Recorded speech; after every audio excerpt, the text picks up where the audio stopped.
Hello and welcome back for another season of Let's Talk. We were on a nice break, but spring sports are back in action, and so am I. Thanks for joining me as always. I'm your host, Chad Landers. Now, we've got some interesting guests on the show today, some great topics to touch on as well. But first, here's what's on my mind. Spring sports season certainly hasn't gotten off to a great start. We've even had snow laying on the field as spring games were supposed to be kicking off. So while we wait for things to heat up a bit, let's look back at a very good crop of winter sports athletes of the week. In total, we had 10 local athletes bring home the honors this winter. The most recent, a pair of swimmers, Warwick's Joe Mole and Cocalico's Zach Shirk, both of whom brought home individual state medals, ranking them amongst the state's elite competitors. Right before those two guys, we featured a former high school athlete, Warwick grad Riley Durr, who had a record-setting season for Kutztown women's basketball. She now holds their all-time freshman scoring record. Garden Spot's Jordan Shoebridge earned Athlete of the Week honors when he collected his 1,000th point for the boys basketball squad. He also helped lead his team into the state playoffs for the first time since 2001. Zach McGillen caught fire for the Ephrata boys basketball team in early February as the Mounts were running through the LL League tournament. McGillen had a career night, scoring 30 points and knocking down 8 three-pointers in that game. Manheim Central's Will Betancourt won back-to-back LL wrestling titles, claiming the 113-pound crown this year. And then, in the district team tournament for the Barons, he pinned 2 of his opponents and picked up a 3rd victory in their matches in the AAA bracket. Back to the hard court now, Ephrata's Brad DeBella dropping a career-high 26 points against a bitter rival Cocalico in a game that the Mounts needed for playoff seeding. And speaking of the Mounts, Candace Liebel led her girls basketball team on a 3-game winning streak in late January, also hitting the game-winning shot against Solenko on that run. And then there's Aiden Trynoski of Cocalico boys basketball, who also dropped career highs to earn his Athlete of the Week honors. Trynoski used 32 points to beat section rival Etam. And finally, Cade Zemer claiming the 120-pound title for Manheim Central Wrestling in their very own holiday tournament. That win helped the entire Barons squad win their own tournament for the first time since 1970, the year it was created. So, congrats to all our athletes of the week, and stay tuned in the spring to see who earns the honor. All right, let's move on to that spring season. My first guest has been on the bench for Ephrata for over 2 decades, and he's led his ball club to many, many titles, section titles, league titles, and just recently, the District 3 titles. Of course, I'm talking about legendary Ephrata baseball coach Adrian Shelley. Had a lot to say in our conversation about the upcoming season. You can hear it all right after the break. Welcome back to Let's Talk. We have kicked off our spring season here on the show, and our first guest back here is Coach Adrian Shelley for Ephrata baseball. Thanks for giving us a couple of minutes, and as the season really approaches here soon. Right. Appreciate it. No problem. The first question I have for you, and I know a lot of people are probably thinking this, as we speak right now, there is several inches of snow on War Memorial Field, on everyone's field. Right. Is this one of the weirder springs that you've had? I know it's been frustrating for us to cover spring sports, but as a coach, how do you feel about kind of what has happened over the past few weeks of the spring preseason? Yeah, this kind of jogged my memory back to, I think, 2003. We had a similar situation, but, that's 15 years ago. A lot has changed since then. I remember that season. It was a lot more frustrating. I think, given the fact that we can come into our facility, it's not. We can still get a lot accomplished. It's been a little strange, but at the same point, you learn that the weather is not in our control. So given that, if we can't write that script, it's not something that we can focus too much energy on. Just got to adapt. Here's a question for you now. The excitement level, now that spring season is really on the verge of starting, you guys might get pushed back, as will most everybody, a couple days, and you guys are a little bit smarter. You schedule your games kind of start more in April, which I think is pretty smart in Pennsylvania. But what's the excitement level? How are you feeling as we are, just days away from this season kicking off? Right. We would have opened up yesterday. Would we have been ready? I think so, but this certainly gives us a little bit more time to prepare. I'd always like more time. So, you know, there's things that we need to polish. League play starts the beginning of April, and you know, we look at the 20-game schedules. Every single game matters. So, you know, I don't look at these non-league games as something that we just want to try to get out of the way in preparation for leagues. All of these count toward our power rankings and whether or not we make districts or not. So, you know, we're just trying to prepare, you know, each opponent at a time, one game at a time.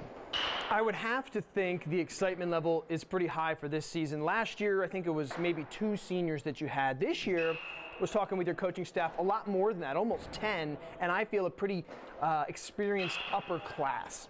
What would you say kind of about your team's makeup and the strengths of your squad this year that you have? Well, I think the biggest thing is what you just touched on, that they have a year's experience under their belt. They had most of them were contributors on the state legion, the state championship squad. So they're battle tested, which is important. Yeah. They understand the rigor of the 20-game season. You know, we've added some depth to our pitching staff. So from that standpoint, we're excited, but, you know, it's baseball, so anything can happen. You know, you don't expect to win every game. We just, you know, we're not really concerned about the results as much as we're concerned about, you know, having a daily process that keeps us competitive. So we just, you know, we're expecting to have to grind every game out, and so it's a pitch-by-pitch focus. And you do kind of excel at that. Is that kind of something that you know, enjoy? It seems like you're kind of one of the coaches in the league that enjoys the grind, enjoys the little details. We've always talked about on the broadcast, Shelly ball. Right. It's kind of our nickname for it. I don't know how they refer to it here in the program, but the small things, the bunting, the steals, the right. defensive stuff. I don't know. But is that something that, you know, how do you feel about that? Yeah, the loose change, we call it. That's what we refer to it as the loose change. Yes, you know, reaching into the cushions for the pennies. Really what it boils down to is we don't like to assign value to any of these things. We don't like to call it small ball or small details. What we refer to all of these things are when they come up in a game, they could be paramount to the outcome. So if you know, prescribe value to it as being minor or, you know, these little things, you know, when they happen and you're not prepared for them, it can cost you. So, you know, we do take pride in that. Our players have learned to embrace that. So, you know, that's something that is going to keep us competitive as long as we maintain a focus and an attention toward those details. Now, you guys put it all together 2 years ago, won that district title that had been elusive for so many years. How many years have you been the head coach here? This is 21. 21, okay, so out of 21, it was that 1 year that you did it, and that was a really senior-heavy team, had a lot of just solid guys at all positions. Sure. Do you feel like this is a team that is more equivalent to that squad and just, you know, is getting back to that district championship feeling, that game, you know, a major goal this season? I would say this. If we stick with our processes, you know, I think that the teams that are the most resilient end up being rewarded in the end.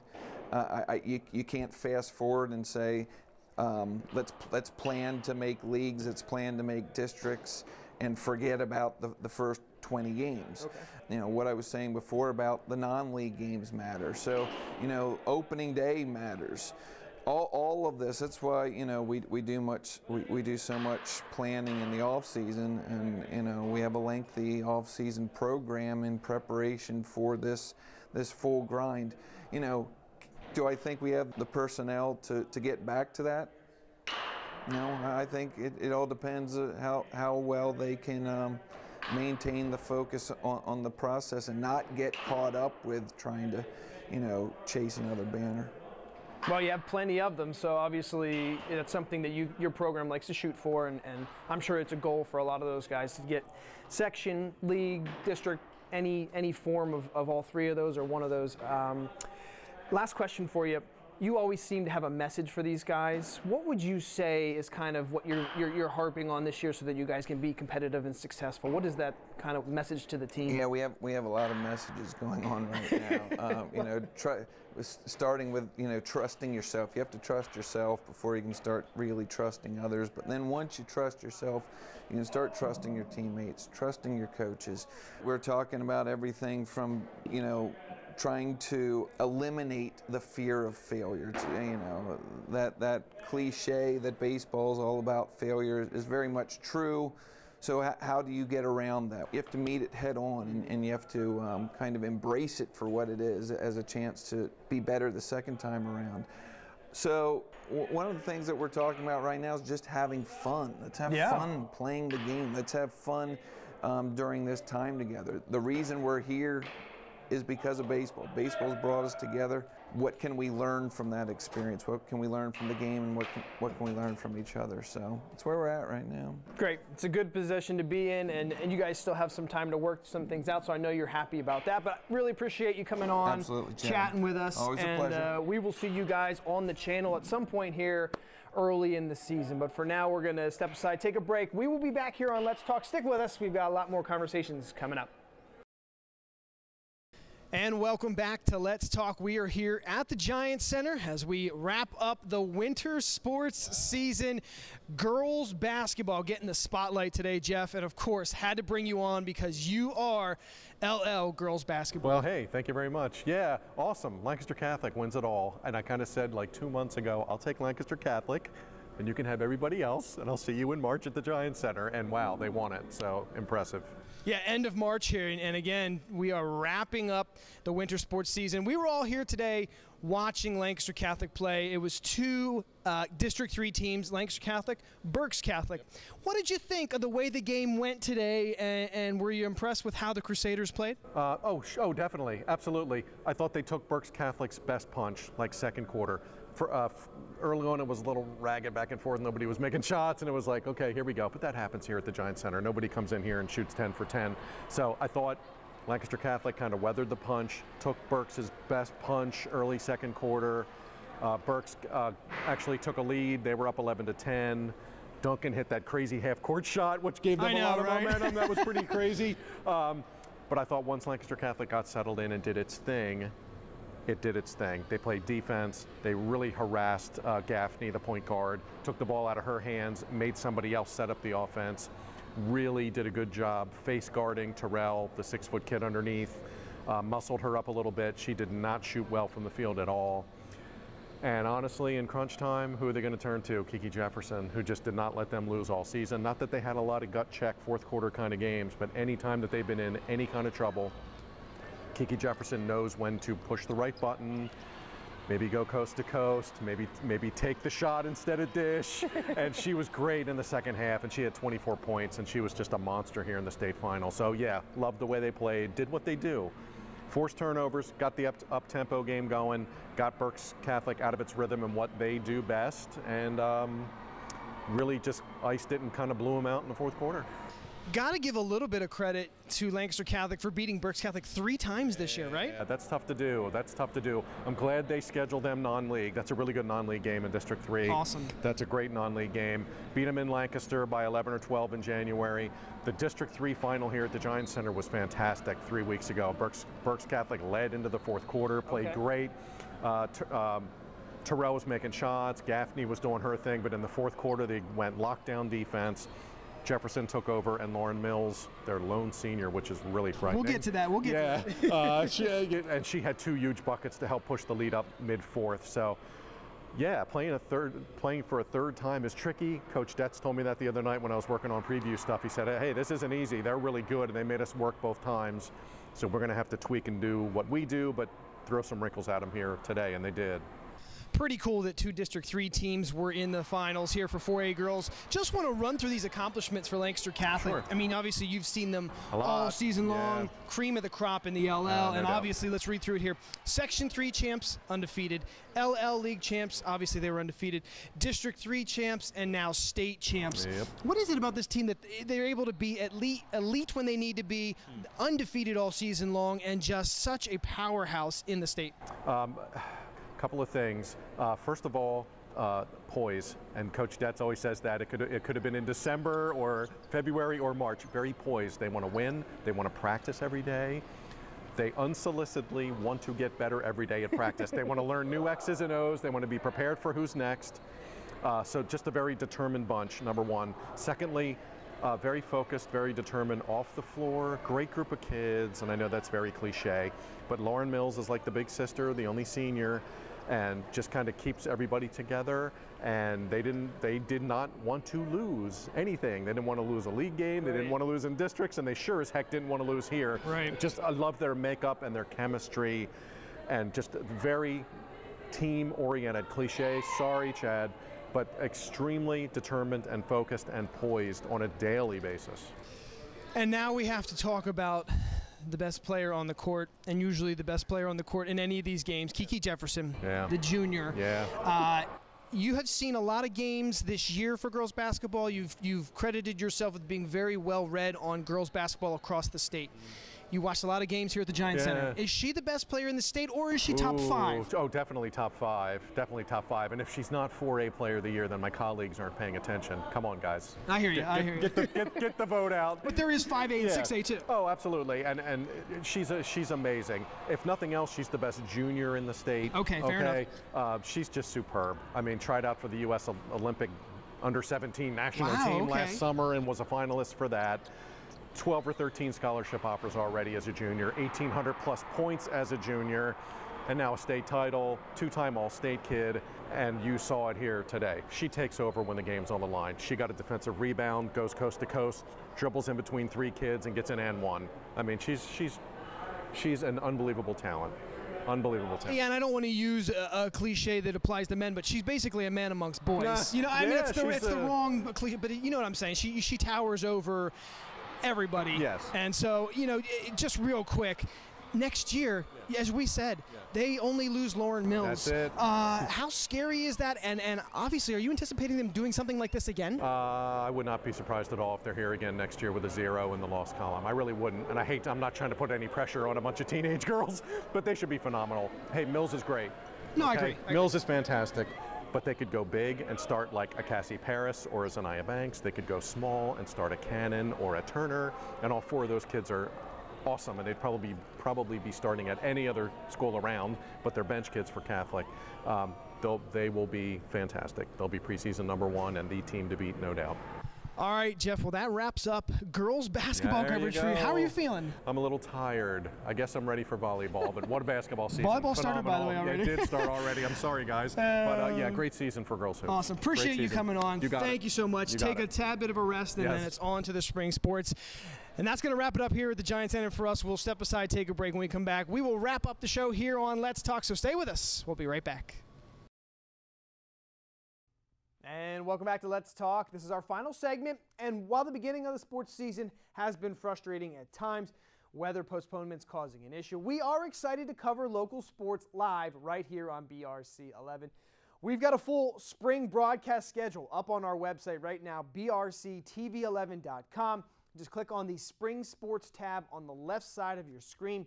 It's going to be a busy month of April for us, and as we have games on the channel almost every single night, it'll be from baseball to softball, lacrosse, and even boys volleyball. And don't forget, we also have U.S. women's field hockey coverage coming up for you the week of April 9th to the 13th. Again, check it all out on our website, and then tune into BRC 11 channel 613 in HD for all of our great spring sports coverage. Also, if you want a heads up on what to expect from some of our local teams, you can head online to our blog, news11sports.tv, and check out all our spring sports previews that we have posted for you right there. Thanks again for following all of our local sports coverage, and enjoy it.